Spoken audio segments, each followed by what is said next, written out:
अस्सलाम वालेकुम viewers, welcome to Zaika with Yasmin YouTube channel. आज मैं बना रही हूँ बहुत ही इजी और टेस्टी विंटर स्पेशल सरसों का साग। इस वीडियो में मैं डिटेल से आपको बताऊंगी कि साग में आपने मसाले कौन से डालने हैं, इसको काटना और धोना कैसे है। तो वीडियो को एंड तक देखिएगा। चैनल को सब्सक्राइब, वीडियो को शेयर कर दिया करें। तो स्टार्ट करते हैं बनाना। तो यहाँ पे मैंने सरसों के साग की 4 गठियाँ ली हैं। आपने जब भी साग लेना है तो सब्ज़ कलर का और फ्रेश साग लेना है। साग की गठी में से मैंने एक टहनी ली, जिसमें से नरम टहनियाँ, सब्ज़ पत्ते, फूल और कलियाँ मैंने चुन ली हैं। मोटी टहनियाँ जैसे कि ये है, ख़राब और पीले पत्ते इसमें आपने नहीं डालने। सेम तरीके से सारा साग मैंने चुन लिया है और इसको साइड पे रख लिया है। इस साग को टेस्टी बनाने के लिए इसमें मैं डाल रही हूँ 1 कट्ठी बाथू के साग की। टोटल ये 4 किलो साग था। और बाथू के साग में से भी आपने नरम टहनियाँ, साफ़ सुथरे पत्ते निकालने हैं। मोटी टहनियाँ, ख़राब पत्ते आपने इसमें नहीं डालने होते। सेम तरीके से दोनों साग को आपने साफ़ सुथरा चुन लेना है और फिर इनको काटने से पहले अच्छे से धोना है, क्योंकि ये सब्ज़ियाँ मिट्टी में पैदा होती हैं और इनमें बहुत ज़्यादा मिट्टी होती है जो कि हमारी सेहत के लिए नुकसानदेह है। इसलिए जब भी आप ये सब्ज़ियाँ बनाएं, इनको खुले पानी में काफ़ी दफ़ा धोएं ताकि इनकी सारी मिट्टी ख़त्म हो जाए। और फिर इसके बाद आपने इनको काटना है। साग को धोने के बाद आपने बहुत बारीक काट लेना है, जिससे ये जल्दी कुक हो जाएगा। तो ये सारा साग मैंने डाल दिया हांडी में। दूसरे खानों की निस्बत साग में बहुत कम स्पाइसेस डाले जाते हैं, इसलिए मैंने इसमें 6 लंबी वाली हरी मिर्चें बारीक काट के डाली हैं। अदरक, लहसुन और हरी मिर्चों की पेस्ट मैं डालूँगी इसमें 1 खाने का चम्मच। बारीक चॉप किया हुआ प्याज छोटे साइज़ का 1 मैंने डाला है। पानी इसमें मैंने अभी 1 गिलास डाला है, इसमें अभी और पानी जाना है। नमक मिर्च आपने शुरू में कम डालनी है, क्योंकि बाद में हम और डाल सकते हैं।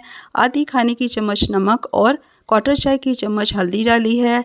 और अब मैं डाल रही हूँ बारीक कटा हुआ बाथू का साग। और अब साग को हमने मिक्स नहीं करना, क्योंकि ये मिक्स नहीं होगा। इसको पहले हाई फ्लेम पे कुक करेंगे। जब साग में स्टीम पैदा होगी, साग अपना पानी छोड़ेगा, फिर ये आसानी से मिक्स हो जाएगा। तो ये देखें, इसमें भाप पैदा हो गई है, साग ने पानी छोड़ा, इसको मैंने मिक्स किया। साग ने ज़्यादा पानी नहीं छोड़ा, इसलिए मैंने इसमें 2 गिलास पानी डाला है।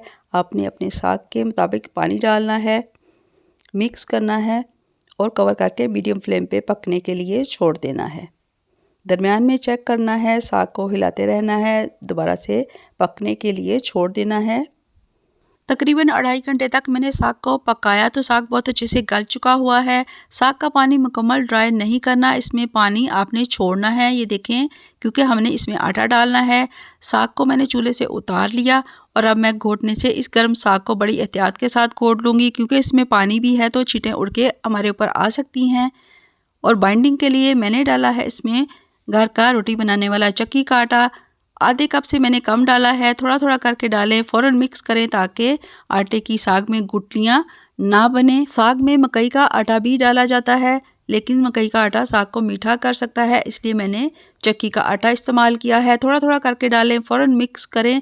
और अब मैंने डाला है 4 खाने के चम्मच सरसों का तेल। मिक्स करने के बाद मैं घोटने से साग को घोट लूँगी। साग को घोटने के दौरान ही आपने इसमें नमक मिर्च चेक कर लेनी है, क्योंकि हमने साग में आटा डाला था, जिसकी वजह से नमक मिर्च कम हो सकती है। तो मैंने आधी चाय की चम्मच नमक और 1 चाय की चम्मच कुटी हुई सुरख मिर्च डाली और इसको अच्छे से दोबारा से मैं घोट लूँगी। साग बहुत अच्छे से क्रीमी घुट चुका है, लेकिन जो हमने इसमें आटा डाला था वो अभी कच्चा है, इसलिए इसको 10 से 15 मिनट तक मज़ीद मीडियम फ्लेम पे पकाएंगे ताकि आटे का कच्चापन ख़त्म हो जाए।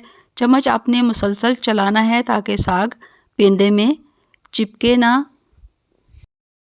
तो अब मैं डालूँगी इसमें देसी घी 2 खाने के चम्मच, और घी डाल के भी आपने इसको चम्मच से हिलाते रहना है। तो व्यूअर्स, मुझे उम्मीद है आपको मेरी ये सरसों के साग की डिटेल की वीडियो पसंद आएगी। वीडियो पसंद आए तो वीडियो को शेयर कर दिया करें। साग तैयार हो चुका है, इसको आप ठंडा करके फ्रिज में रखें, या ज़्यादा दिनों के लिए रखना है तो इसको फ्रीज़ भी कर सकते हैं। तो मैंने जो साग सर्व करना है उसको मैंने तड़का लगाना है। 2 खाने के चम्मच मैंने देसी घी पैन में डाला, इसको गर्म किया। फिर मैंने इसमें 5 से 6 जवे लंबाई में कटे हुए लहसुन के डाले, हल्का सुनहरी फ्राई किया। और फिर मैंने डाल दी इसमें 5 से 6 बटन चिली और इनको भी फ्राई किया। कढ़ाई में मैंने साग निकाला हुआ है, तो ये तड़का मैं उसके ऊपर डाल देती हूँ। तो तैयार है बहुत ही टेस्टी, बहुत ही यम्मी सरसों का साग। इसको आप मकई की रोटी के साथ सर्व करें। मुझे उम्मीद है आपको मेरी ये वीडियो पसंद आएगी। वीडियो पसंद आए तो चैनल को सब्सक्राइब, वीडियो को ज़्यादा से ज़्यादा शेयर करें। वीडियो देखने का शुक्रिया, दुआओं में याद रखिएगा। अगली वीडियो तक के लिए अल्लाह हाफिज़।